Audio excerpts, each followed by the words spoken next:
Olá, bom dia. Hoje, segunda-feira, 17 de junho, está no ar Notícia de Frente especial, nossa entrevista de toda segunda-feira.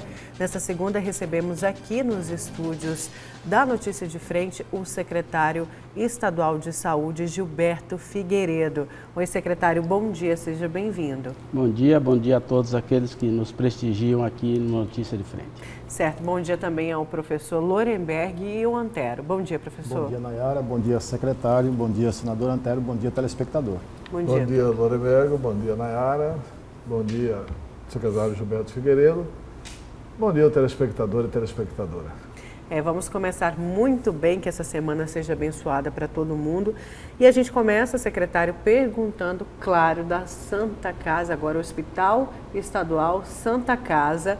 Já tem uma data, a gente sabe que está previsto até para este mês a reabertura da Santa Casa. Mas a gente conversava, o senhor me falava que ainda está em tramitação a contratação dos funcionários, mas uma revitalização ali num prédio como um todo, mas já tem uma data definida para a reabertura das portas? Bom dia. Não, nós não temos uma data definida. Nós temos a pretensão de finalizar todos os ajustes internos que estão sendo realizados até o final do mês, assim como realizar as contratações dos serviços hospitalares que estão em fase de licitação e as contratações também do pessoal que vai nos auxiliar nessa tarefa na nova gestão do Hospital Estadual Santa Casa. Vale se ressaltar que é uma mudança de um hospital que funcionava no sistema privado para um hospital público. E no hospital público a gente tem que seguir a legislação e adotar todas as medidas necessárias que a lei nos permite, sem que pese a um decreto do governador que facilita a tramitação dos processos, mas eles precisam, mesmo assim, atender requisitos, mas nós já estamos com quase todos os serviços licitados, já estamos assinando os contratos, com mais de 150 profissionais que já estão dentro do hospital fazendo os ajustes necessários e finalizando os ajustes do que diz respeito à infraestrutura. A nossa meta é finalizar isso até o final do mês e aí dependemos apenas da agenda do ministro para que a gente faça um ato formal, né, de início das atividades e 2 dias depois a abertura para os pacientes, já que depois que tivermos a presença do ministro, da classe política e de toda a comunicação do nosso estado, nós vamos ter que fazer um trabalho que é a desinfecção do hospital para que possa efetivamente funcionar, já que é um hospital de alta complexidade. Mas isso já está sendo feito, né? A desinfecção. Sim, eu digo depois dessa visita de todos, há um procedimento técnico que se procede disso. O que está acontecendo, já foi feita desratização, amanhã tem detetização, enfim, é um canteiro de obra interno lá, as pessoas que passam fora não podem perceber isso, mas dentro da própria estrutura, nós praticamente reformamos 100% da ala das UTIs, o centro cirúrgico, a cozinha praticamente nova, reparos em telhado, de parte elétrica, toda a área da administração, enfim. A Santa Casa, que será apresentada à população assim que as portas forem abertas, é uma nova modelação daqueles que vão verificar internamente que a qualidade do serviço que será prestado será bem superior àquela que já existia antes. Secretário, qual o serviço que será prestado pela Santa Casa? A Santa Casa vai atender quais áreas? A Santa Casa, primordialmente, é um hospital voltado para alta complexidade. Oncologia, nefrologia, cardiologia, ortopedia, hemodinâmica, enfim, os procedimentos que requerem do governo do estado a prioridade de atendimento, assim como o funcionamento de 30 leitos de UTI. Mas nós não vamos, pela estrutura disponível da Santa Casa, que tem 10 salas cirúrgicas, nós não vamos atuar especificamente só na alta complexidade, em que pese será o carro-chefe. Nós também atuaríamos na cirurgia de clínica geral, em algumas áreas até de baixa complexidade. Foi uma encomenda do governador Mauro Mendes para que a gente tivesse pelo menos um pacote de cirurgias que atendesse essas complexidades menores. Portanto, a Santa Casa ela vai ser uma unidade referenciada de pediatria, ou seja, ela não é um hospital porta aberta, todos os procedimentos são regulados, ou seja, a porta de entrada do paciente ele se dá pela policlínica, pela UPA e depois regulado para a Santa Casa, mas no caso da pediatria, 24 horas será referenciada, né? Inclusive, nós estamos muito próximos de reimplementar no estado de Mato Grosso as cirurgias pediátricas neurológicas, onde o governo do estado gasta substancialmente um recurso, transferindo os nossos pacientes para outros estados, num custo altíssimo. Pagando e nós já uma fizemos despesa reuniões toda, né? já com a equipe médica.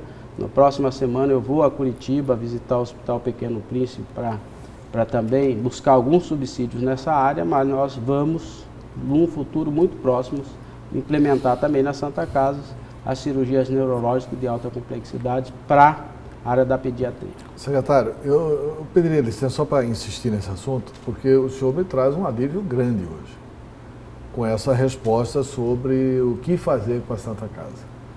Porque anteriormente o que se divulgou é que a Santa Casa vai fazer só alta complexidade. E aí eu tive 2 depoimentos importantíssimos.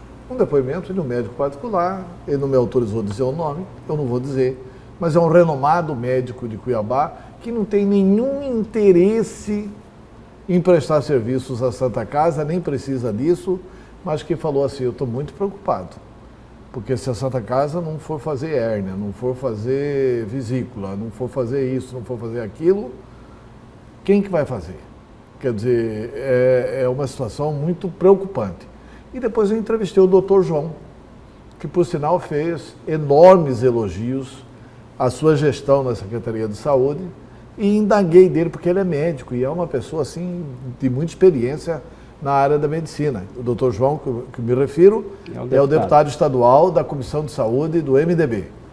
E ele também, eu coloquei essa preocupação do meu médico particular, e ele falou, é a minha preocupação também.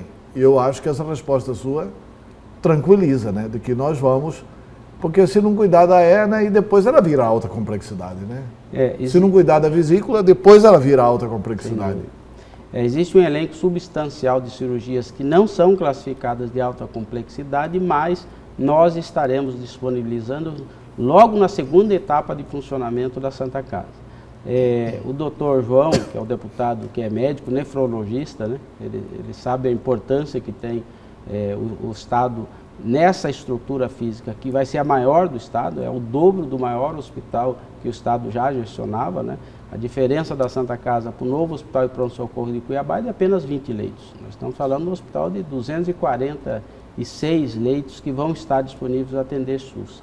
Então a população pode ficar tranquila, os profissionais da área da saúde, porque é uma intenção da Secretaria de Estado, é uma encomenda e uma determinação do governador Mauro Mendes. Secretário, o senhor falou de uma nova Santa Casa e da qualidade dos serviços. Então a minha pergunta, ou 2 ou 3 perguntas, com relação à equipe de médicos.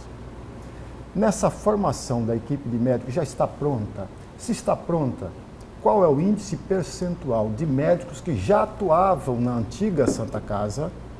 Qual é o índice percentual de novatos que não atuavam na Santa Casa e nem é médico do Estado, do governo? E qual é o índice percentual de médicos que pertencem à lista de funcionários do Estado de Mato Grosso? Eu não consigo responder essa pergunta dessa maneira. A maioria dos serviços na área médica são serviços terceirizados para pessoa jurídica. Então depende de qual médico a pessoa jurídica vai colocar em seu quadro. Tampouco eu tenho conhecimento de quais eram todos os médicos que pertenciam ao quadro da Santa Casa.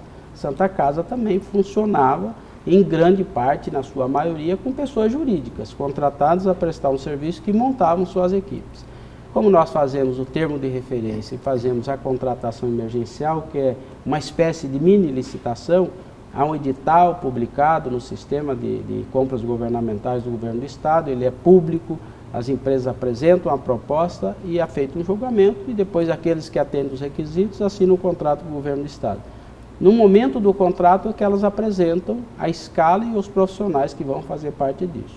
Mas a grande maioria são médicos que atuam aqui e que estão disponíveis no mercado aqui de Cuiabá. Alguns deles, inclusive, com certeza absoluta, são médicos que já atuavam na Santa Casa, mas é comum aqui, difícil encontrar um médico que se dedica apenas a um hospital. Então, a maioria dos médicos, eles têm mais de um vínculo e atuam em mais de um período de trabalho. Por conseguinte, muitos daqueles que operavam e atuavam na Santa Casa também atuarão no novo Hospital Estadual Santa Casa. Mas, secretário, os médicos que são funcionários da própria Secretaria de Saúde chegaram a procurar o senhor com interesse de trabalhar na Santa Casa ou eles não tiveram nenhum interesse a respeito disso? Porque no Hospital de Rondonópolis, pelo menos o que eu fiquei sabendo, e por favor me corrija se eu estiver equivocado, lá quando o senhor tirou a OAS e tomou conta do hospital, não houve interesse por parte dos médicos que são funcionários da própria Secretaria de Saúde para trabalhar em Rondonópolis. Aqui aconteceu a mesma coisa ou não? Não. O número de médicos disponíveis do governo do estado para atuar nos nossos hospitais é muito ínfimo, né? Não é um grande substancial. Mas nós sim conversamos e fomos procurados por médicos que atuam no CRIDAC, por médicos que atuam no SERMAC, colocando-se à disposição para atuar também na Santa Casa. Então, em algumas especialidades, nós utilizaremos sim de médicos de carreira do governo do estado, são especialistas em áreas que são estratégicas dentro do hospital e eles serão aproveitados, até porque nós já temos o custo deles. Então, nós vamos evitar custos adicionais, colocando para dentro do hospital os talentos que nós temos dentro da saúde e que estão disponíveis para trabalhar. E falando ainda dos funcionários, né, o senhor disse que não tem esse levantamento porque está ainda num processo de recontratação e de aproveitamento, inclusive, de muitos funcionários que atuavam na Santa Casa. E a gente falava aqui em um determinado programa sobre os terceirizados, sobre os serviços terceirizados, que se aproveitem também a mão de obra que já trabalhou ali na unidade para esse serviço terceirizado, que conhece toda a estrutura. Sem dúvida, a gente tem recomendado aos prestadores de serviços que estão sendo contratados que possam prestigiar o máximo dos servidores da Santa Casa, em que pese não podemos obrigá-los a contratá-los, né? No nosso caso, desde o início eu sempre citei que a relação de contratação tem que ser uma relação de convergência com o interesse do servidor que trabalhava lá antes e com as condições que tem o governo do estado a oferecer, né? Jornada de trabalho, salário, enfim, o perfil que se adequa à nossa metodologia de trabalho. Infelizmente, lá existia profissionais muito bem remunerados, né? E a Santa Casa sequer necessitavam deles. Então, nós não vamos ter nenhum servidor contratado apenas porque nós precisamos recolocá-los, mas nós só vamos contratar aqueles que têm o perfil, cujo salário interesse para ele trabalhar para o governo do estado e na quantidade que o estado precisa. Com relação a um assunto que parece que é página virada, mas eu acho que seria bom enfatizar, a imprensa já noticiou a questão do pagamento feito à Justiça do Trabalho para pagar os funcionários, etc. e tal. Parece que 60% da folha seria liquidada, isso já foi liquidado, vai ser, como é que está esse processo? O governo do estado está aportando algo em torno de 10 milhões e 800 mil reais para ser utilizado pelo Tribunal Regional do Trabalho, ou seja, quem define como utilizar e quem pagar é o Tribunal Regional do Trabalho, logicamente através de uma planilha que foi ofertada pela Sociedade Beneficente da Santa Casa e pelo sindicato que representa os servidores. O governo do estado já aportou 3 milhões de reais para essa conta. No próximo dia 24 fará um novo aporte de 3 milhões e depois mensalmente mais 1 milhão e 100 mil reais aproximadamente até completar esse valor de 10 milhões e 800 mil. Isso significa dizer que o governo do estado está antecipando uma indenização de quase 30 parcelas que seriam mensais, né? É um esforço do governo do estado, onde a Assembleia Legislativa foi sensível em abrir mão de 3 milhões e meio do seu orçamento, mas de qualquer forma é um recurso que sai do caixa do governo do estado, que será aportado à Secretaria de Estado de Saúde para antecipar esse número de parcelas que deveria ser pago mensalmente para fazer um caixa e fazer frente para amenizar essa angústia dos servidores que lá trabalharam e estão há mais de 7 meses. O que o senhor coloca como 30 parcelas? Os 10 milhões ou os 6 milhões iniciais? Não, os 10 milhões é algo próximo ao equivalente a 30 parcelas de antecipação de indenização. O que significa dizer que o arrendamento dos equipamentos e mais o aluguel vai ficar em torno de 300 mil por mês, é isso? Aproximadamente isso. É. Secretário, inicialmente quando se foi falado desse dinheiro que ia ser usado, uma força-tarefa para pagar o salário atrasado. Daí o governo do estado se comprometeu, a Assembleia Legislativa se comprometeu e a Prefeitura de Cuiabá se comprometeu. Porém, me parece que a Prefeitura de Cuiabá não honrou com essa promessa. Isso é verdade? Existe aí algum acordo de que a Prefeitura ajude na manutenção do novo hospital? Essa foi uma negociação inicial. Pelo que eu estou sabendo, parece que a Prefeitura tem uma insegurança jurídica de fazer esse aporte, está buscando a segurança jurídica via Ministério Público, já se manifestou que gostaria de participar e contribuir com 3 milhões e meio em 7 parcelas de R$500 mil. E se isso acontecer, vai se acumular, vai se somar esses 10 milhões, até porque não está se sanando 100% de todos os débitos trabalhistas. O recurso aportado agora, ele serve para pagar 7 meses de salário de folha de pagamento. Ele não abarca rescisões, ele não abarca nenhum outros recursos necessários das rescisões, né? Nem ações que correm na justiça, até porque a dívida da Santa Casa existe um valor muito significativo, que ultrapassa 100 milhões de reais, e qualquer aporte financeiro que venha a ser dado a essa conta do Tribunal Regional do Trabalho vai, logicamente, amenizar e servir para pagar outros compromissos que possa ter a sociedade. Secretário, ainda falando sobre a Santa Casa, mas saindo um pouco da competência da Secretaria de Saúde, mas o senhor pode nos ajudar e muito nessa reflexão. Todos nós sabemos que houve, de fato, a falta de gestão dentro da Santa Casa levou a mais de 100 milhões de reais de dívida. O Estado se comprometeu a pagar parte dessa dívida ou apenas os salários atrasados? E mais, o governo do Estado também se comprometeu a ajudar na investigação desses números ou da situação que levou a Santa Casa a fechar as suas portas? O Estado não se comprometeu em pagar nenhum centavo de dívida. O Estado, quando o governador fez o decreto pela requisição administrativa do patrimônio da sociedade, no decreto o governo do Estado sugere que os recursos iniciais aportados para a indenização fossem utilizados preferencialmente para amortizar salário. Mas o governo do Estado não tem competência e autoridade para decidir o que faz com o recurso. Por isso o acordo no TRT participou a Sociedade Beneficente Santa Casa, que seria credora dessa indenização, né? Mas não há compromisso do governo do Estado, nem poderia fazê-lo, se trata, nós estamos falando de uma instituição privada, do Estado assumir e admitir pagamento de dívida.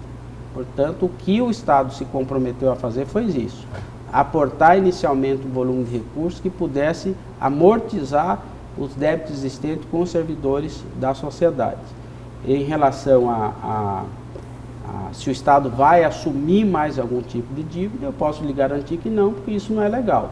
Imagina se o governo do Estado for assumir dívida de toda instituição privada que vier por alguma razão fechar suas portas. O Estado não tem condição de fazer isso. E o Estado de Mato Grosso passa por uma dificuldade financeira, né? Nós temos dificuldade de toda a ordem. Nós recebemos a Secretaria com 600 milhões de restos a pagar. Então nós temos inúmeros credores. Eu queria inclusive salientar, aproveitar que eu estou na presença do Antero, em um programa, eu sou assíduo telespectador do Notícia de Frente, e o Antero falou assim: poxa, mas só isso, o governo do Estado poderia liquidar isso de uma vez só, porque já recebeu 10 milhões do Ministério. Não, o Estado de Mato Grosso não recebeu nenhum centavo do Ministério da Saúde ainda. Receberá o aporte financeiro quando o hospital estadual começar a funcionar e tiver produção. E esse recurso virá no teto MAC do governo do Estado. O que significa que será por mês? Sim. O acordo é que seja 10 milhões por mês. Por que 10 milhões? Porque hoje o Ministério da Saúde já repassa para o município de Cuiabá algo na ordem de 3,5 milhões para pagar os serviços contratualizados pela Santa Casa. Porque o Ministério não manda o dinheiro direto para a Santa Casa, mandava para o Fundo Municipal e o Fundo Municipal contratualizava os serviços. Esse dinheiro continua vindo, só que o município não está tendo despesa porque a Santa Casa está fechada.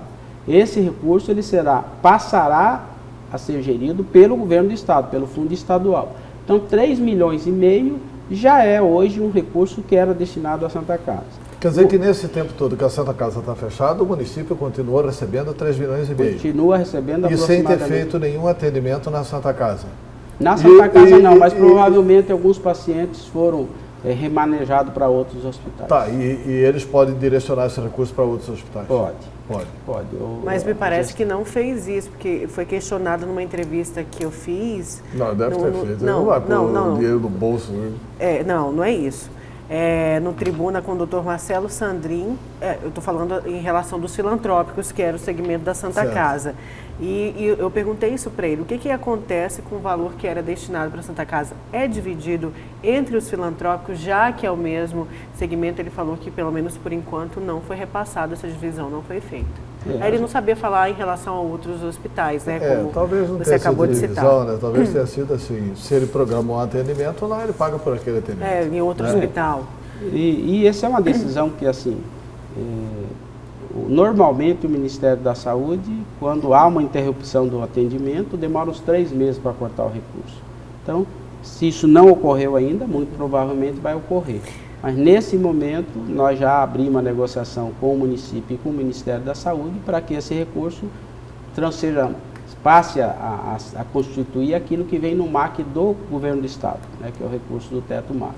E o governo do estado já aportava antes algo em torno de 1,5 milhão para serviços contratualizados também na Santa Casa. Então 5 milhões é praticamente um recurso que já era destinado anteriormente para a Santa Casa. O que se adiciona de novo são 5 milhões, que é um compromisso que o ministro da Saúde fez para que a gente possa efetivamente assegurar o funcionamento pleno desse hospital. Mas esse 1,5 milhão que o Estado repassava para o município, ele não continuou fazendo neste período? Nem o recurso que o Estado transferia ao município do FEF, que foi aquele fundo criado especialmente, que era um fundo de ajuste fiscal. Pois é, e foi para onde esse recurso? Esse recurso, o da Santa Casa, está numa conta até que eu esteja aguardando o parecer jurídico de qual a destinação que eu devo fazer. Isso pode ser direcionado à própria Santa Casa?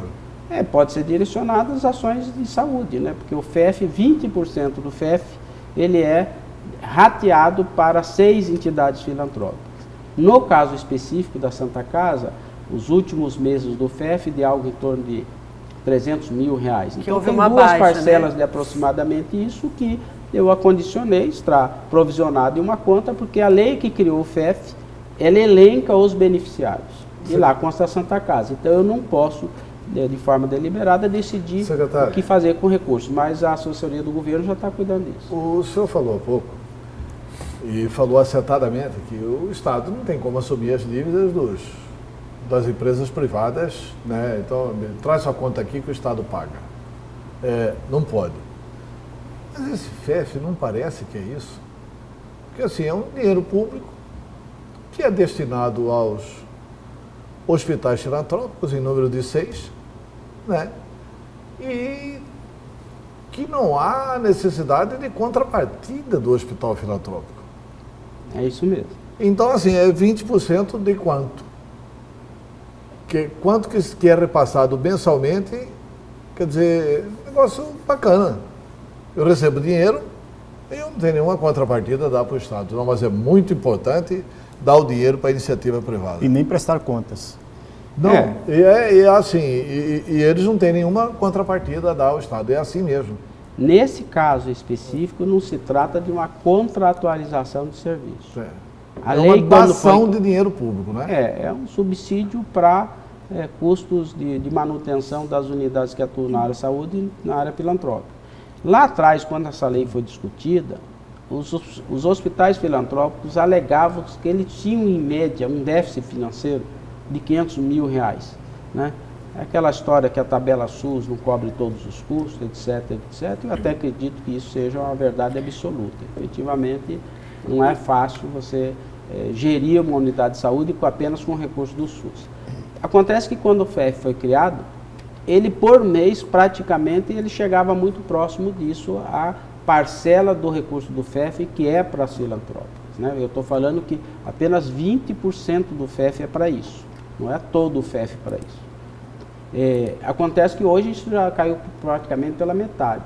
E essa lei, esse decreto, ele se expira agora no mês que vem, ou ele vai ser reeditado, vai ser repensado, mas é correto afirmar que ele não obriga uma contraprestação de serviços por esse recurso. Outra questão. Que foi anunciado já, inclusive pelo Dr. Marcelo Sandrin, que é o presidente das filantrópicas, de que daqui a um mês, mais ou menos, as filantrópicas não vão ter condições de se manter, porque por conta justamente desse déficit que ele falou que, o repasse foi diminuindo por conta da arrecadação. E agora as filantrópicas estão somando aí uma dívida que pode chegar até R$1 milhão. Que beleza. Essa semana o Ministério da Saúde apresentou, em conjunto com o BNDES, uma linha de financiamento, né, com juros muito, mas muito bem subsidiados, especificamente para ser disponibilizado para hospitais filantrópicos. Secretário, saindo um pouco do dinheiro, do setor do dinheiro, voltando para a Santa Casa,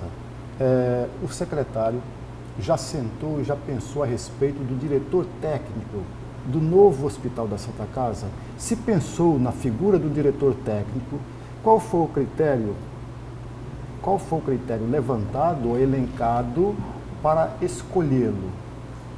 E se o senhor já tem esse nome, poderia dizer para nós ou não? Eu não tenho aqui, mas eu acho que nós vamos ter um intervalo, logo após o intervalo eu posso anunciá-lo. Mas ele já foi sim selecionado. O critério de qualquer cargo de confiança no governo do Estado é a confiança. Porém, eu tenho um perfil muito técnico e, logicamente, não colocaria no cargo de um diretor técnico de um hospital dessa magnitude alguém que não tivesse competência para tal. É um médico, logicamente, é um médico, já foi selecionado pela nossa equipe, extremamente competente, e já está incorporado à equipe, mas eu confirmo para você o nome daqui a pouco. Certo. Mas antes de ir para o intervalo, eu queria só, até porque a gente precisa conversar sobre a saúde do Estado, né, que nós somos muito Santa Casa, Santa Casa, Santa Casa, e o telespectador do interior quer saber de novidades no Estado.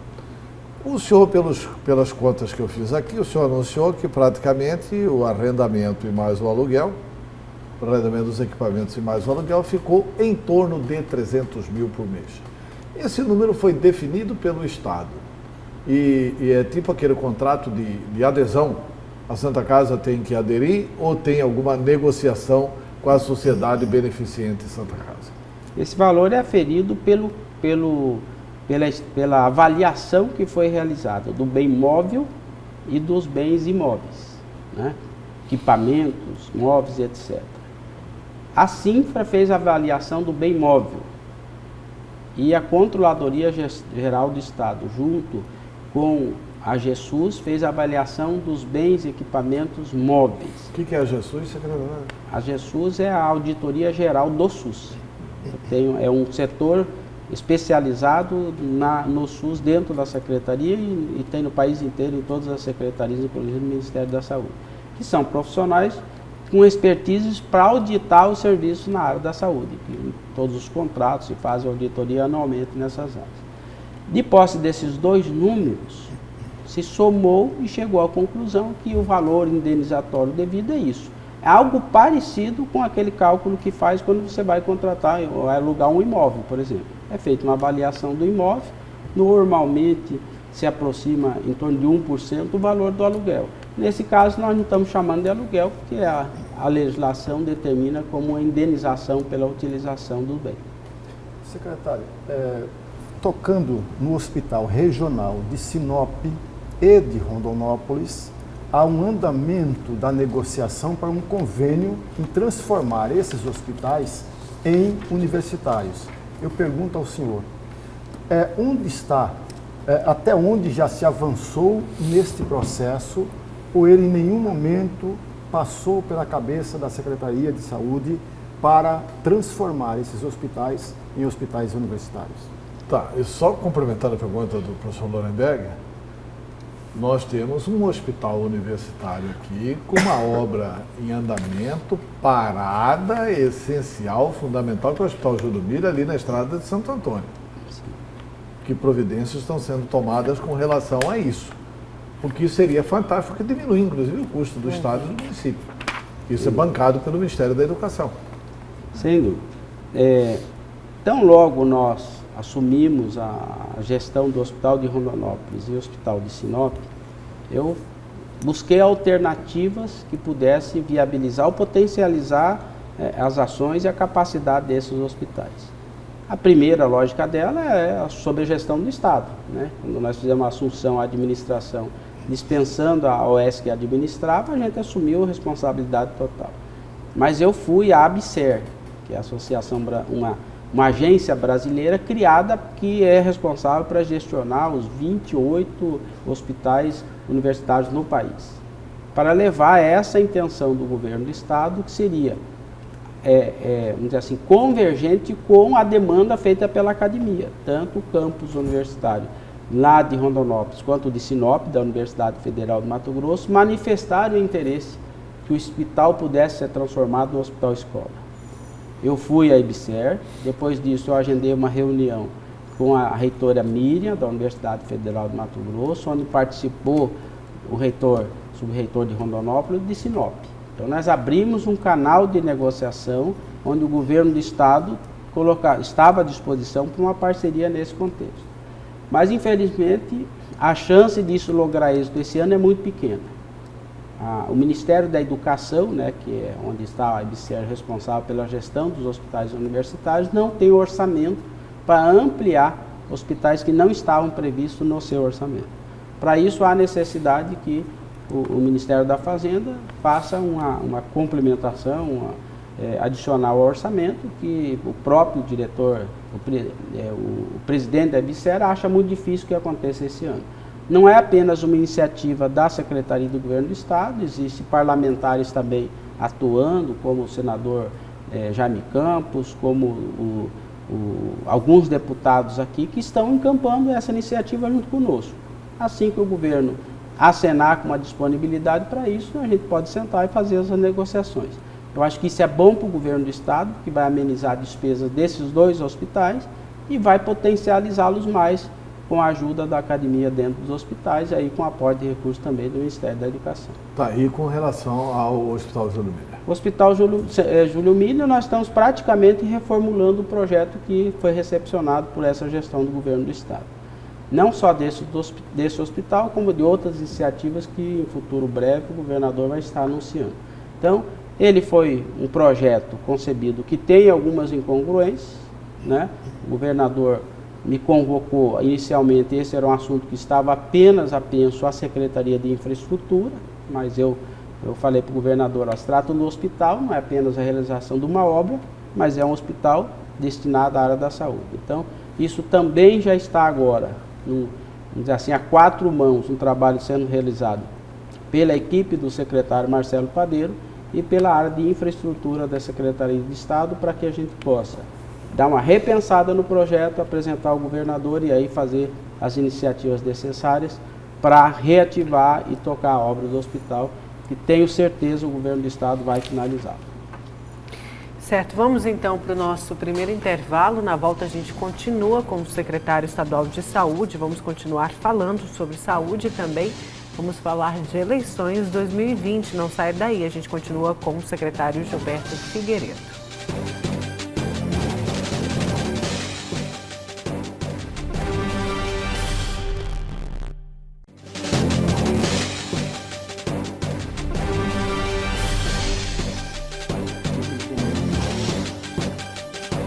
Voltamos com a segunda parte do programa Notícias de Frente. Estamos hoje entrevistando o secretário estadual de Saúde, Gilberto Figueiredo. Então vamos continuar falando, antes de falar de política, falar de saúde, né? Eu queria voltar rapidamente ao assunto Santa Casa. Isso porque em uma entrevista com o representante dos funcionários ali da Santa Casa, o Dejamir Soares, ele falou sobre o valor pago pelo Estado para o prédio, para a estrutura como um todo, prédios, equipamentos, dizendo que o valor estava muito abaixo de mercado. E essa fala dele, na verdade, se propaga entre os funcionários ali da Santa Casa, não é isso, secretário? Realmente, como que foi feito esse estudo para chegar no valor? Logicamente que o Estado lança mão de técnicas contábeis para fazer isso. Existe regra, né? Existem avaliadores credenciados para fazer isso na Caixa Econômica, no governo do Estado, enfim. Não é uma operação de achismo, né? Então, quando alguém faz essa relação, deve-se responder qual é o valor que no entendimento dele é o legal e qual a técnica que ele utilizou para conferir que essa avaliação do Estado está subdimensionada, né? Eu não sou um especialista na área, eu confesso que gostaria até que o valor indenizatório fosse maior. Nós iríamos ajudar a sociedade que antes tinha em média 500 mil de prejuízo mês e ia passar a ter uma receita positiva. Mas eu acredito que os profissionais da Secretaria de Infraestrutura do Governo do Estado, da Controladoria Geral do Estado, da GESUS, sejam competentes para terem aferido o valor patrimonial que tem direito desse ressarcimento. A respeito do diretor técnico? O diretor técnico escolhido por nós é o Dr. Rodrigo Fonseca Caetano, que ele é um clínico geral, professor universitário, conhecido com muita competência aqui. Nós estamos apostando nele para ele nos ajudar essa empreitada que é fazer esse hospital, que é um anseio da população, e eu tenho certeza absoluta que será um sucesso. Secretário, no mês de maio, se não me falha a memória, o deputado João Batista fez um requerimento e encaminhou para o governador e encaminhou para a secretaria, solicitando informações a respeito do Sermac. E, na época, o deputado João Batista fez algumas críticas com relação ao Sermac, que estava em péssimas condições. Eu pergunto ao senhor, está mesmo em péssimas condições? E qual é a proposta que o governo tem, que a secretaria especificamente tem, para remodelar o Sermac? E o que é Sermac? Porque até eu não sei. É um centro estadual de média e alta complexidade. É a porta de entrada para alta complexidade, onde estão os nossos ambulatórios que faz o primeiro atendimento nisso. Teve visita da comissão, de HIV, de hanseníase, a porta de entrada é pelo Sermac. Existe denúncia de abandono ali da estrutura e falta de pessoal também, mas daqui a pouco a gente entra. As duas coisas são verdadeiras. Né? Não tenho como esconder esse fato, até porque esses fatos não aconteceram em 5 meses. Esse fato, ao longo da história, o desleixo na área da saúde se transformou no que está. E não é só o Sermac, é o Sermac, o Hospital Adalto Botelho, a farmácia de alto custo, o LACEN, o Hemocentro, todas essas unidades especializadas, exceto o CRIDAC, hoje que foi feito o investimento via parceria com o Ministério Público, todas as demais estão efetivamente em condições muito deploráveis. Nosso entendimento é que não adianta ir nessas áreas e fazer maquiagem, pintar, consertar um pouquinho, que são prédios antigos, né, obsoletos, já fora dos padrões e das técnicas, das normas necessárias para funcionar. Já está pronto o novo projeto que vai abrigar todas as unidades especializadas da Secretaria de Estado de Educação. Eu fico por aqui porque nós vamos apresentar... A Secretaria de Estado de Saúde. É porque eu ainda sempre cometo esse equívoco, que atuei muito tempo na educação, mas da Secretaria de Estado de Saúde. Todas as unidades especializadas estão sendo projetadas novas para serem abrigadas em um mesmo local, para que facilite. Mas esse local existe ou vai ser construído? Não, ele vai ser construído, não existe. Não tem instalação nenhuma pronta para isso, nem para alugar, né? Então nós vamos construir, mas nós não vamos ficar remendando um patrimônio antigo, obsoleto, que não serve mais às finalidades da saúde. Mas isso aí para o 2º ano da administração ou o 3º ano da administração?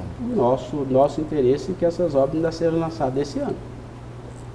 O projeto básico já está pronto, nós já estamos nos projetos executivos, e tão logo seja possível já finalizado, quero que no máximo em 30 dias o governador vai estar apresentando esse projeto à população. Quando o senhor fala assim, nós temos interesse que seja lançado este ano, a gente sabe, já noticiou aqui, que o governo de Mato Grosso conseguiu, numa articulação política com a bancada federal, aliás, a bancada federal passada, né?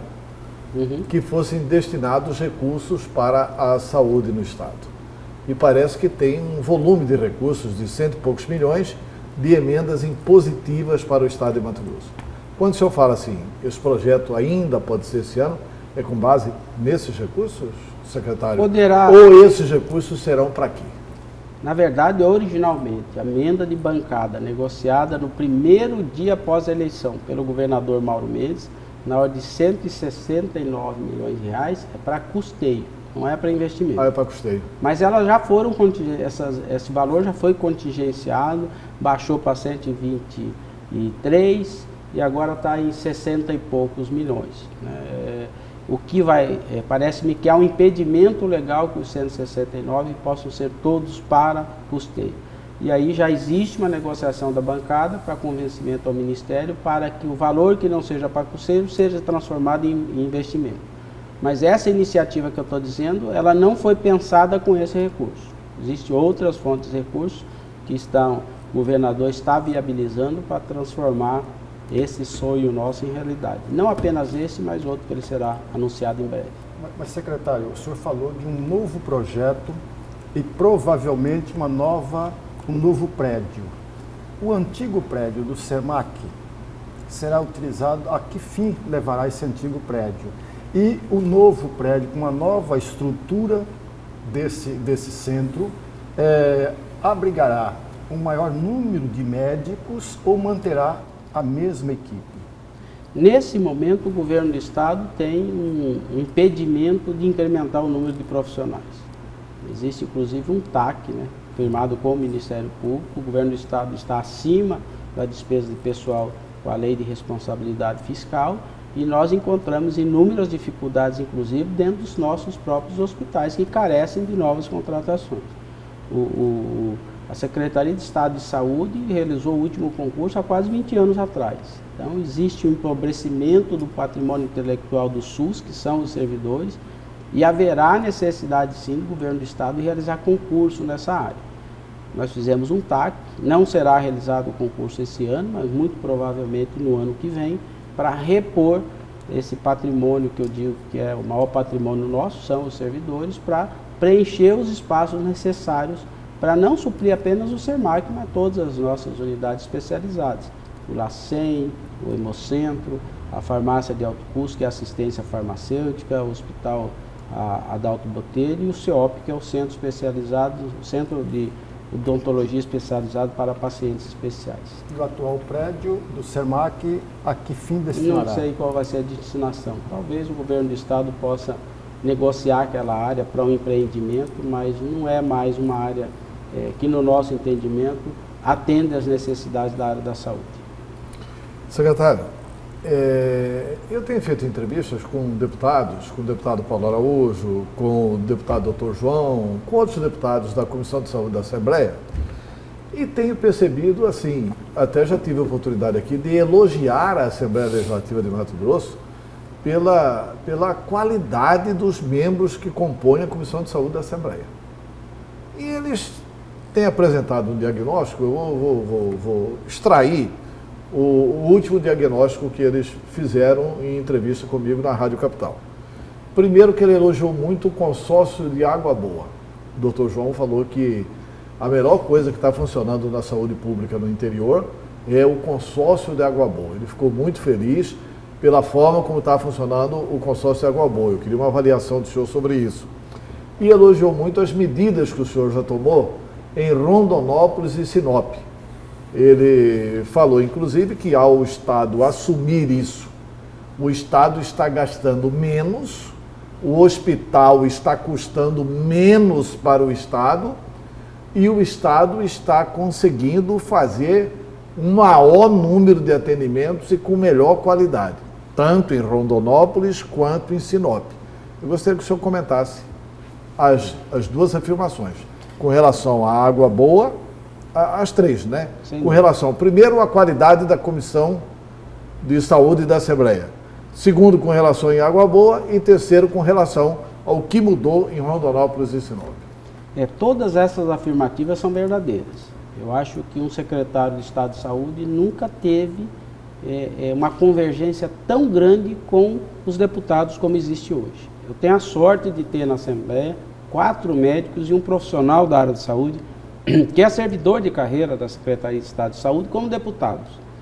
E assim como quando eu ia assumir esse desafio, eu resolvi sair da abstração e ir em loco conhecer as unidades hospitalares. Não dá para falar desse assunto só imaginando como seja. E essa iniciativa dos deputados que compõem a Comissão de Saúde, de em loco fazer as visitas, nós estamos fazendo uma peregrinação e eu acompanho eles nessas visitas, eles vão sair do campo da abstração, né, para pensar nas soluções e os projetos que possam ser convergentes com as necessidades da saúde.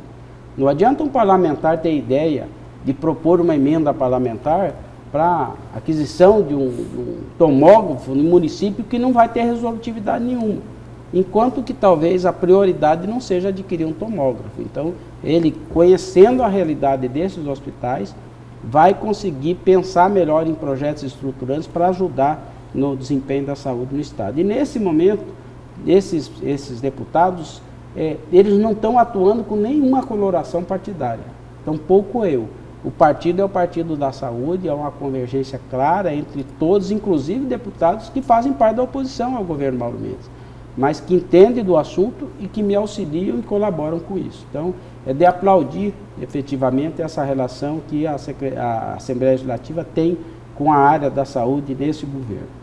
Em relação a essas visitas, logicamente que em toda visita, dependendo do ponto de vista que se quer fazer, vai se encontrar um monte de coisa que não está bem, mas também consegue se perceber um monte de coisa que está melhorando. Em qualquer unidade de saúde nossa que a gente entre, tem deficiência de pessoal, tem deficiência de infraestrutura, tem deficiência de equipamento, em qualquer uma delas, até nos hospitais que estejam funcionando melhor tem. Mas no caso específico dessas duas iniciativas, ou melhor, antes mesmo dessa, a questão do Hospital de Água Boa, que é administrado por um consórcio e que recebe um aporte mensal do governo do Estado de R$600 mil. O formato do consórcio é interessante porque é um trabalho cooperativado entre os municípios. Todo município aporta recurso no consórcio para funcionar o hospital e consome e compra o serviço do hospital. É como se eles tivessem uma conta corrente, que eles colocam X e recebem enquanto a prestação de serviço, consultas, procedimentos, cirurgias, etc. Então, essa forma consorciada de trabalhar gera, sim, um resultado que, às vezes, é até melhor do que a própria performance do governo do Estado. O governo do Estado ele é pesado, ele é caro, ele é moroso, e o consórcio consegue ter uma dinâmica muito melhor na área de gestão do que o próprio governo do Estado. Então, é correto afirmar assim. Em que pese nós estamos falando de um hospital com aproximadamente 70 leitos, é um hospital pequeno, mas, efetivamente, está bem cuidado, é atuante, e existe uma gestão profissionalizada no hospital que coroa como êxito, né? Isso não é uma regra absoluta. Tem hospital sendo administrado por consórcio que não vai bem, né? Então depende de quem é o consórcio, do perfil dos municípios e dos prefeitos que compõem o consórcio e da gestão propriamente vista desse hospital. No caso de Sinop e de Rondonópolis, é importante frisar que o que existia era uma drenagem de recurso público por OS. Infelizmente, por uma iniciativa tomada pelo próprio governo do Estado. Foi o governo do Estado que trouxe a OS para administrar, entregou o hospital e assinou um contrato de gestão com as OS. No caso de Sinop, o hospital custava quase 5 milhões de reais para o governo do Estado. E hoje ele custa 2.800, né? A mesma coisa acontece em Rondonópolis e Sinop. O custo do hospital caiu substancialmente, porque a OS contratava uma série de periodicidade de serviço que na prática não precisava existir, mas fazia parte do pacote contratado pelo governo do Estado e praticamente não ofertava os procedimentos contratualizados nessa parceria feita com o governo do Estado. De lá para cá o que mudou? Se reduziu substancialmente o custo desses hospitais e eles passam a produzir praticamente o triplo, em alguns casos 4 vezes mais do que estava produzindo no último mês de gestão das OS. Não significa dizer que o governo do Estado está fazendo economia na área da saúde, porque nós vamos ter que aumentar o custo. Quanto mais iniciativas tivermos de ampliar as especialidades e aumentar o número de cirurgias, aumentar os procedimentos do hospital, por conseguinte, há uma elevação do custo.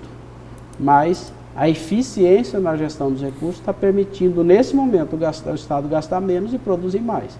Essa foi a iniciativa feita lá e as medidas de gestão que estão sendo implementadas em todos os nossos hospitais, inclusive com a assessoria do Hospital Alemão Oswaldo Cruz, do HCOR, do Hospital Alberto Einstein e de outras entidades de saúde contratadas pelo Ministério da Saúde e com o Conselho Nacional de Secretários de Saúde nos auxiliando nessa modernização. Agora, secretário, vem outra boa novidade e para a população do estado como um todo, que é o transplante renal, que vai voltar a ser feito aqui em Mato Grosso. Já tem uma data para isso? Como está sendo feita essa estrutura toda, desde a triagem, de onde esse paciente vai passar, até mesmo onde vai ser feito o transplante? Sem dúvida. 10 anos atrás, paralisou-se de fazer transplante de rim no estado do Mato Grosso.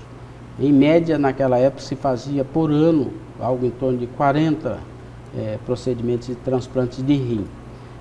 Eu já assinei a portaria, nós estamos numa negociação já em fase final de habilitação desse serviço junto ao Ministério da Saúde, numa parceria com o Hospital Santa Rosa.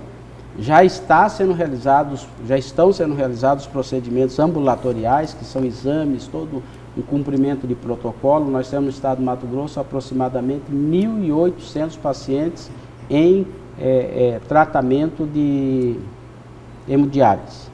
Desses, aproximadamente 800 são pacientes eletivos para um transplante. Então é com esse público que está sendo feito todo o estudo ambulatorial, para que se escolher quais são os primeiros que terão possibilidade de receber e, ao mesmo tempo, na nossa central de transplante, situado ali no nosso complexo regulador, fazendo a captação.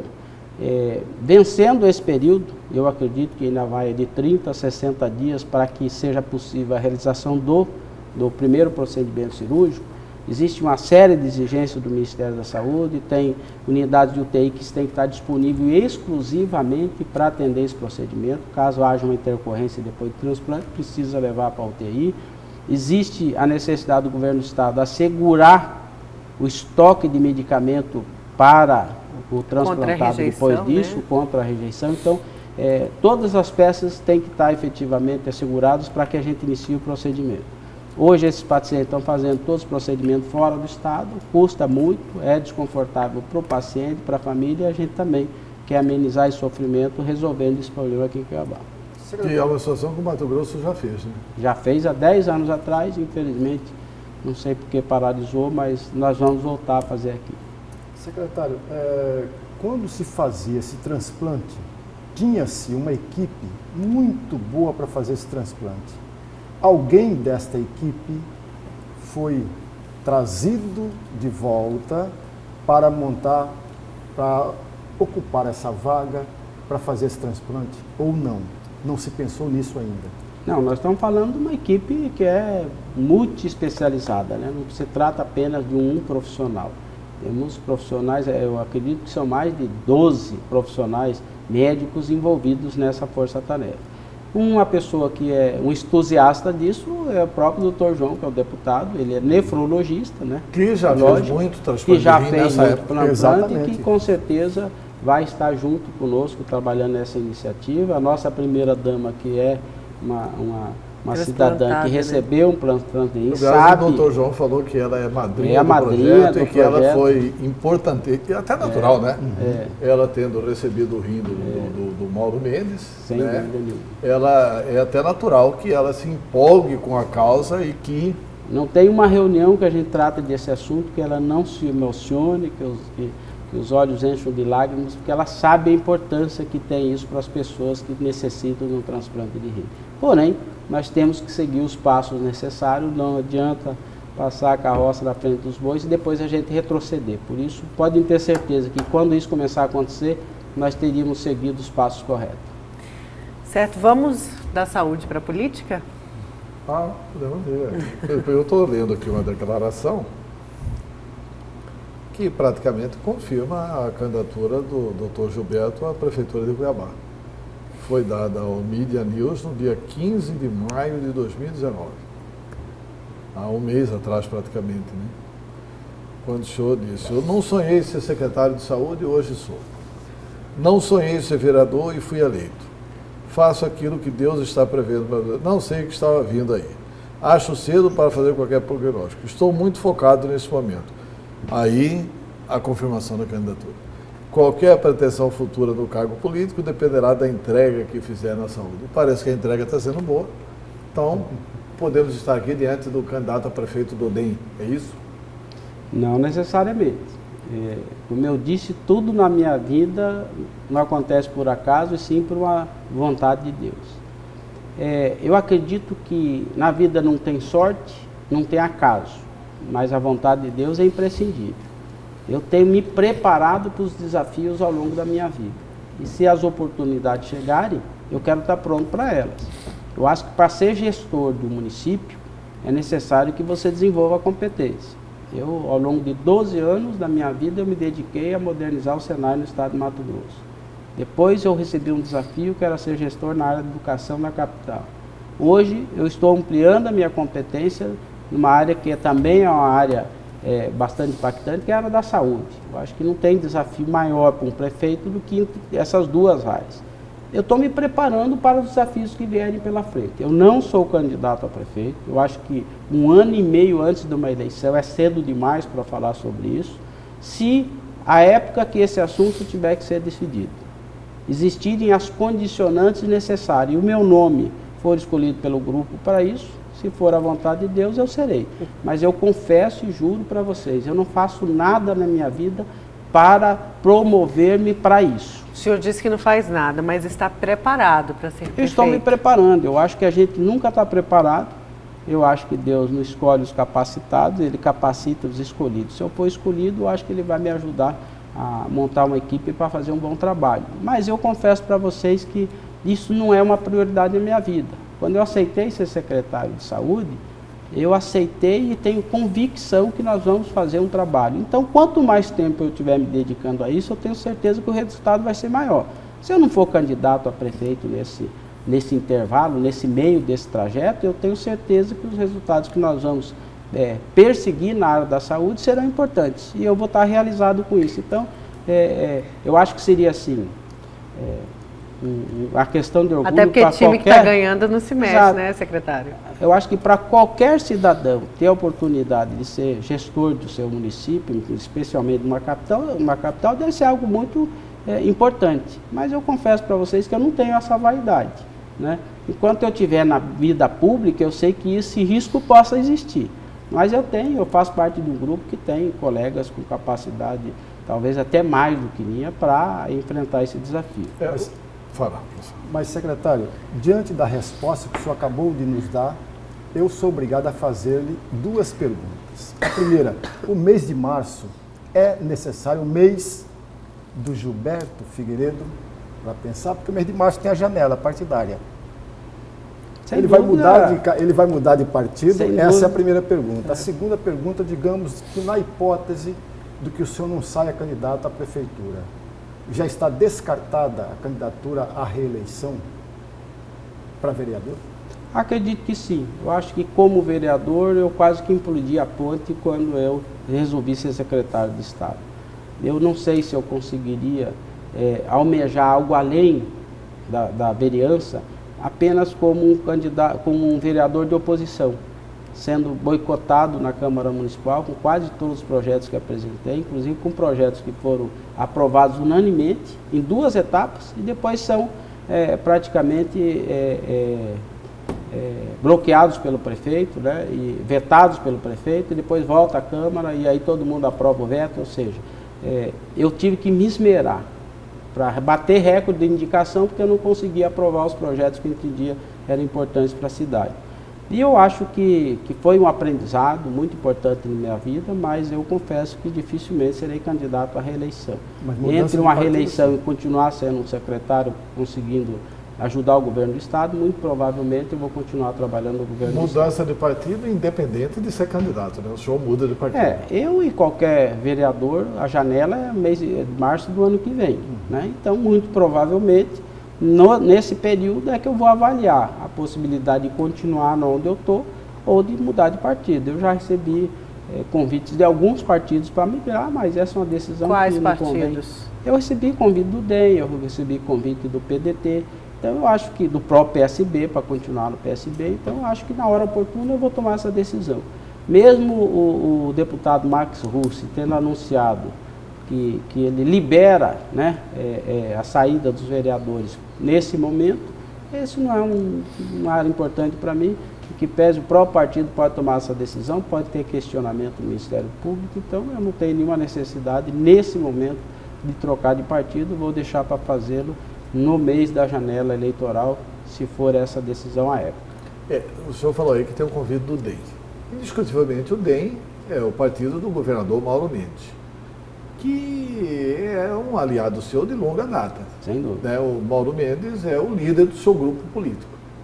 Todo mundo lhe vê como sendo alguém da extrema confiança do governador Mauro Mendes, Sim. como era do prefeito Mauro Mendes, e como foi também lá no Senai, na relação que o senhor teve com o presidente da Federação das Indústrias, Mauro Mendes. Então, a ligação do senhor com o Mauro Mendes, ela é pública, conhecida, e todo mundo sabe que é confiança para cá, confiança para lá. Mas o DEM é um partido interessante. O DEM não tem só o Mauro Mendes. O senhor acabou de dizer aí que o senhor, como vereador de oposição, foi perseguido por essa gestão. Essa gestão é feita pelo prefeito Emanuel Pinheiro, e o prefeito Emanuel Pinheiro tem acenado o seguinte: Emanuelzinho em Várzea Grande, Emanuelzinho federal teve apoio do Jaime, apoiou o Jaime, o próprio Emanuel apoiou o Jaime, e o Emanuel está namorando o DEM para ser o candidato do DEM. Queria que o senhor comentasse tudo isso. Quer dizer, o senhor imagina o grupo do Mauro Mendes apoiando o DEM, apoiando o Emanuel no DEM? Eu acho pouco provável, em que pese na política, tudo é possível. Essa é uma resposta que eu acho que quem tem que dar é o presidente do partido, né? O deputado Fábio Garcia, que é o presidente do partido do DEM. Eu sequer sou filiado ao DEM, então eu não tenho nenhuma autoridade para falar nesse momento. Eu posso dizer da ótima relação que tenho com o senador Jaime Campos, com o governador Júlio Campos, com o governador Mauro Mendes, não resta dúvida nenhuma, que é o meu principal vínculo, e é muito provável que a minha presença na política é quase que ela se dissolve, se não estando alinhado ao governador, que além de ser governador e ser um membro do partido, é meu amigo pessoal. Mas eu não acredito, eu acredito que essas definições vão ocorrer lá pelo início do ano que vem. Talvez ainda vários atores ainda não identificados poderão aparecer nesse cenário. Pode ser que a época, na política tudo pode acontecer, partidos se fundem, né, coligações são realizadas, então eu não iria admirar se algo pudesse acontecer nesse sentido, em que pese acho pouco provável que isso aconteça. E a sua relação com a família Campos? Excelente. Eu morei na Várzea Grande, grande parte da minha infância. Eu votei no Júlio Campos na sua primeira eleição, né? Estudei lá no Fernando Leite, no Pedro Gardési. Eu tive a oportunidade recentemente... Na primeira eleição dele de prefeito ou de governador? De prefeito de Várzea Grande. Eu era molecão na Várzea Grande, morava lá. O Jaime até no discurso dele falou assim, queria que seu domicílio fosse aqui, porque aí você poderia ser candidato a prefeito de Várzea Grande. Então eles me tratam com muito carinho. A prefeita Lucimar Campos também, a relação é ótima com eles, não tem nenhum problema. Eu acho que eu não tenho problema é com ninguém. Eu sempre tive a oportunidade de dizer que o fato de eu ter me transformado de um vereador de oposição não era de inimigo do prefeito. Inclusive, quando tinha projetos que eu achava correto, eu votava a favor. Eu apenas não engolia algumas coisas que aconteceram e que o prefeito não se explicou. Mas não é meu inimigo, eu converso com ele naturalmente, não tem problema nenhum nisso. Mas eu não tenho nenhum inimigo na área da política, sequer nenhum vereador dos 24 colegas na Câmara, sempre relacionei bem com todos eles. Eu acho que a gente não deve, ao longo da nossa vida profissional, construir inimizades e inimigos. A gente pode ter divergência de opinião, né? E é o que acontece comigo na área da política. Mas eu quero crer que esse assunto é um assunto que vai ser amplamente debatido a partir do ano que vem. uma determinação da nossa equipe, do nosso principal líder, o governador, do vice-governador, é que nesse momento a gente foque nos resultados em busca de melhorar as condições de oferta de serviço à população do governo do estado, que não está fácil, né? As contingências financeiras comprometem de forma substancial os nossos resultados. Infelizmente, esses ajustes que foram realizados aí não surtiram todos os efeitos necessários. E se a gente ficar saindo da rota para pensar na eleição do ano que vem, muito provavelmente a gente não vai conseguir fazer as entregas. Então eu estou bastante focado, é um tijolinho de cada vez, nós temos que entregar a Santa Casa, ela tem que prestar um bom serviço, nós temos a ampliação do Hospital de Rondonópolis já em fase quase final para entregar à população daqui uns 60 dias, em Sinop é a mesma coisa, em Sorriso a mesma coisa. Nós temos uma série de iniciativas que estão em curso e a gente não sai por aí fazendo propaganda, anunciando antecipadamente, porque o que interessa é a entrega. Discurso nunca resolveu nada. E o perfil dessa gestão do governador Mauro Mendes é entregar mais e falar menos. Então a gente vai pôr o pé no acelerador para fazer as entregas que Mato Grosso precisa. O senhor, em determinado momento aí, eu vou fazer um mix de política com administração. Em determinado momento, o senhor chegou a dizer o seguinte: não, eu espero que no ano que vem e tal, as entregas estejam acontecendo. Citou aí a questão do Sermac, né, que o senhor perguntou. Citou aí a questão do Hospital Júlio Miller, cujo projeto está se finalizando. Citou várias coisas que são uma verdadeira revolução na área da saúde, se isso tudo for realizado e se funcionar bem. Porque não basta realizar o prédio físico. Sem dúvida. É importante que isso... o senhor está assim porque o senhor acredita que o governo já arrumou a casa, que com essa reforma da Previdência que foi aprovada, a União vai poder ajudar mais? No que se baseia isso? E que avaliação que o senhor faz do governo Mauro Mendes até aqui, diante dessas dificuldades todas? Primeiro, eu me baseio numa promessa feita pelo governador. Ele quer ser lembrado como um governador que fez a saúde funcionar, né? E para isso ele precisa adotar as medidas necessárias para isso. Tem feito um esforço, mas ainda não conseguimos chegar no estágio ideal. As receitas vinculadas para a área da saúde chegaram a quase 50% do estimado. No primeiro quadrimestre, o governo do estado aplicou apenas 8,5% na área da saúde, dos 12% que tem que aplicar. E não foi por falta de vontade do governador ou do secretário de saúde, é que falta recurso mesmo. O recurso não tem sido suficiente. Mas os 12 tem que aplicar, né? Vai ter que aplicar. Então nós temos que recuperar esses 4% não aconteceram no primeiro quadrimestre, no segundo, os 2 quadrimestres, né? Então, pela convicção do governador, pelo que ele prometeu, eu acredito, né, que isso seja possível. E nós vamos ter que adotar estratégias de fazer mais com menos, já que nós não temos recurso novo. Eu torço para que tenha um cenário propício, né? Sei que é um prazo curto, né? É muito curto a gente querer experimentar esses resultados em 5 meses de gestão. É praticamente milagre com as contingências que nós recebemos na área da saúde. Pois é, a gente não podia deixar de encerrar, eu tinha esquecido quando a gente estava tratando de saúde e a nossa editora Ariela Nunes Michark lembrou muito bem a farmácia de alto custo, uma reclamação do usuário do SUS, uma reclamação de quem precisa da saúde pública aqui no estado. Também é uma promessa de reestruturação, de finalmente fazer funcionar e que não haja aí essa falta de medicamento importante para a manutenção da vida, secretário? Embora algumas coisas estejam faltando por uma situação do governo federal. Sim. Queria que o senhor falasse sobre isso também. Eu acho que nunca será suprido 100% esse mercado, essa área da assistência farmacêutica. Existem algumas contingências que dificultam isso acontecer. Nós temos 3 componentes na assistência farmacêutica. O componente estratégico é aquele que o governo federal adquire e manda para todos os estados. Bilhões e bilhões de investimentos nessa área compõem aproximadamente 120 medicamentos. Medicamentos que são importados, uma concorrência brutal da indústria farmacêutica, uma guerra para fornecer, nós estamos falando de bilhões e bilhões, e cujos processos licitatórios às vezes se arrastam na justiça e dificultam essa solução. Quando isso ocorre, todos os estados sofrem, porque o paciente, ele cobra o secretário estadual, né? E, na verdade, não é o secretário estadual que faz essa aquisição, ele é apenas um distribuidor. O governo federal compra e abastece os estados para fazer a entrega. Existe o componente 1A, que é um componente adquirido pelo governo do estado com recurso de contrapartida do governo federal e do governo do estado. Os dois pagam essa conta e é a gente que compra. E existe um outro que é só nós que compramos e pagamos, o governo federal não participa disso. Esses dois de baixo, nós conseguimos sim, com recurso financeiro, resolver e amenizar os gargalos. Mas existe um componente que depende da nossa vontade. Nesse momento, algum médico está prescrevendo um medicamento que não faz parte da lista aprovada para o fornecimento do SUS. Não está no protocolo de fornecimento. E normalmente esse fornecimento chega de forma em decisão judicial.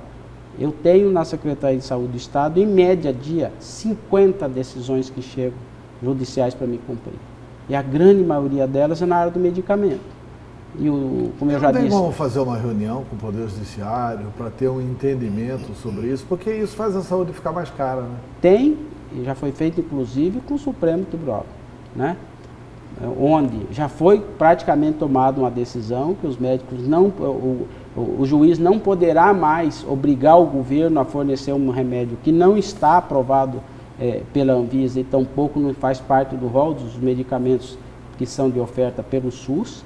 E aqui no estado de Mato Grosso já existe uma iniciativa, uma junta de espécie de conciliação sendo montada, mas uma vara especializada na área da saúde. Já houve esse entendimento do governo do estado com o Tribunal de Justiça e no futuro breve haverá uma vara especializada só para tratar dos assuntos relacionados à saúde. Então, essas condicionantes que às vezes nos impedem de falar assim 100% está regularizado o fornecimento, porque depende de uma série de condicionantes para isso. Secretário, vamos a mais um intervalo então. Na volta a gente continua conversando com o secretário estadual de saúde, Gilberto Figueiredo.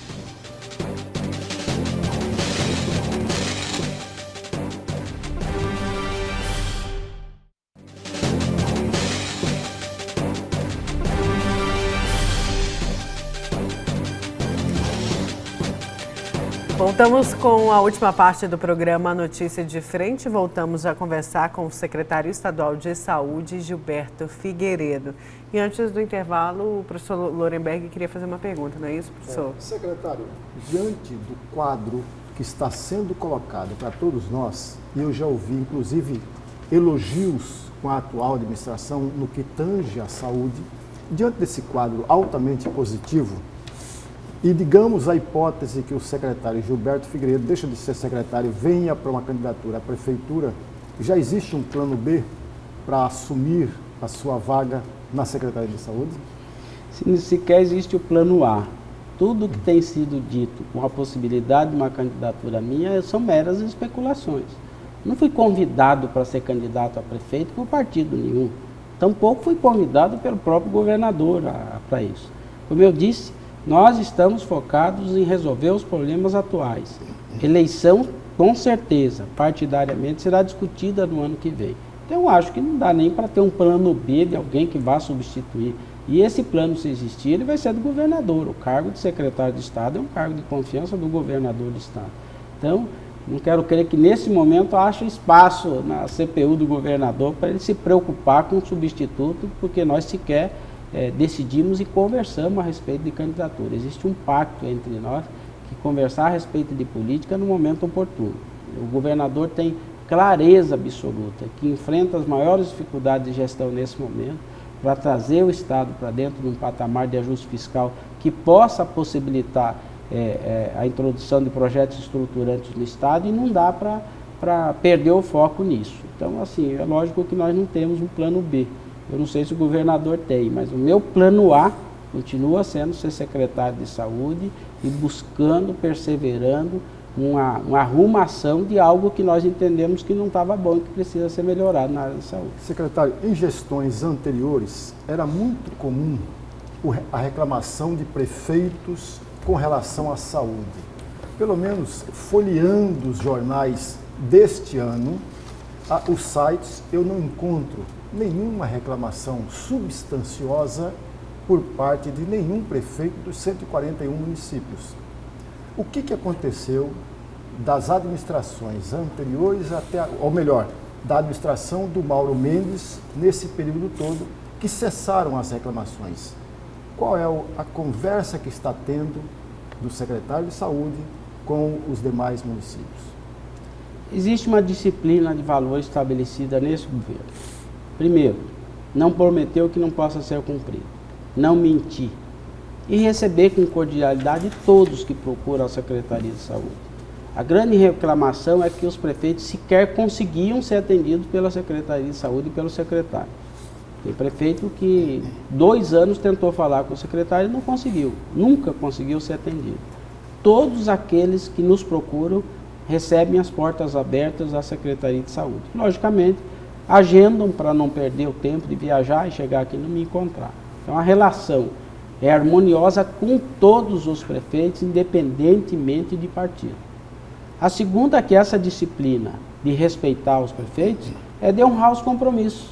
Nós assumimos um compromisso que nessa gestão a gente vai fazer todo o esforço para ser adimplente com os compromissos assumidos e estamos sendo. Compromissos, inclusive, assumidos na gestão passada e que não foram cumpridos, né? Teve recursos a serem transferidos para municípios de incentivos, fundo a fundo na área da saúde, que o governo passado pagou o mês de janeiro. Depois não pagou mais nem um mês. Nós estamos rigorosamente adimplentes com todos os municípios. Nós já quitamos os repasses do mês de maio. Nós estamos no mês de junho. Então, essa relação com os prefeitos é que tem permitido, que é lógico, que pode ser que exista um ou outro ponto de desconforto, porque também existem algumas coisas que nós não concordamos que sejam realizadas. Não dá para atender 100% dos pedidos. Mas os compromissos pactuados com portaria e publicados vigentes, o Estado de Mato Grosso, depois de muito tempo, está correspondendo, sendo adimplente com todos os 141 municípios do Estado de Mato Grosso. Secretário, um dos assuntos que nós tratamos aqui, e é uma das conquistas do Estado e que está próximo da gente comemorar, que é o assunto do transplante renal, que pode acontecer em 30 ou 60 dias, tem providências ainda a serem tomadas e tal, mas o Estado vai ter que fazer uma campanha, porque assim, teve um tempo em que você colocava no documento de identidade, né? Se eu falecer, eu sou doador de órgãos. Isso é uma bobagem, né? Eu acho que hoje tem que ter o convencimento da família e tem que ter uma política de comunicação para mostrar a importância da doação de órgãos, etc. e tal. Isso também está pensado, porque vão precisar de órgãos. Né? Eu lembrei bem disso quando ele falou que vai voltar a funcionar, se vai ser intensificado também essa campanha de doação, porque é muito precisa essa conscientização e se fala pouco e sabe-se pouco também sobre doação. A Secretaria de Estado de Saúde já está encomendando a Assessoria de Comunicação da Casa Civil uma campanha publicitária de sensibilização da população para a doação. Não apenas só de rim, né, mas doação de córnea, de órgãos em geral. Nós temos uma central de transplante. Né? Recentemente, a questão de uma semana atrás, teve uma grande operação que envolveu mais de 50 profissionais aqui no estado de Mato Grosso, onde nós conseguimos fazer a captação, veio uma equipe do Instituto do Coração de Brasília, junto com o Hospital Municipal, Pronto-Socorro Municipal de Cuiabá, Hospital Geral de Cuiabá, Hospital Santa Rosa, Hemocentro, SAMU, e que nós fizemos aqui o transplante de rim, de córnea e de fígado, que aconteceu em Cuiabá. Então, há sim uma predisposição de fazer uma ampla campanha de sensibilização da população para doar medula, para doar órgãos que possam ser utilizados para salvar uma vida. Secretário, só para a gente encerrar, a gente tem aqui um dado do ano passado que o governo de Mato Grosso gastou mais de 200 milhões para cumprir decisões judiciais na saúde em 2 anos. O valor gasto para cumprir essas decisões foi bem maior do que o investimento na atenção básica. Isso dados do ano passado. O governo vem também trabalhando, fazendo aí uma força-tarefa para diminuir essa judicialização. Até chegou até a tocar um pouco nesse ponto, mas eu queria que o senhor falasse rapidamente para a gente, por favor. O governo está fazendo um esforço de curtíssimo prazo, um planejamento de aumento das UTIs que existe hoje. Nós temos um déficit de UTI no estado de mais de 500 leitos de UTI. Né? Então nós vamos implementar maior número de UTI, nós estamos buscando soluções para diminuir a judicialização na alta complexidade, seja em cirurgia, seja nos exames de alta complexidade, e dei até alguns exemplos aqui que com a própria Novo Hospital Santa Casa nós vamos realizar. Enfim, o governo se preocupa com isso, é elevado o valor substancial que se gasta disso, mas o governo também está se preocupando em atuar na atenção básica, cujos resultados desse ano são os melhores na história do Mato Grosso, com a cobertura vacinal, onde nós somos o primeiro do Centro-Oeste, nós estamos na frente, inclusive, do estado do próprio ministro da Saúde, onde nós já chegamos à meta de 94% de cobertura vacinal no estado de Mato Grosso. Certo, secretário, muito obrigada pela sua vinda aqui. É uma pena que é tão pouco tempo, né? Mas eu agradeço, para mim sempre é um prazer estar com vocês, agradeço sempre a deferência de todos e que continuem torcendo conosco para que a gente consiga fazer a entrega de grandes resultados para a saúde do nosso estado. Sei que você ia falar com o torcendo pelo Corinthians, mas tudo bem. Professor Antero, obrigada.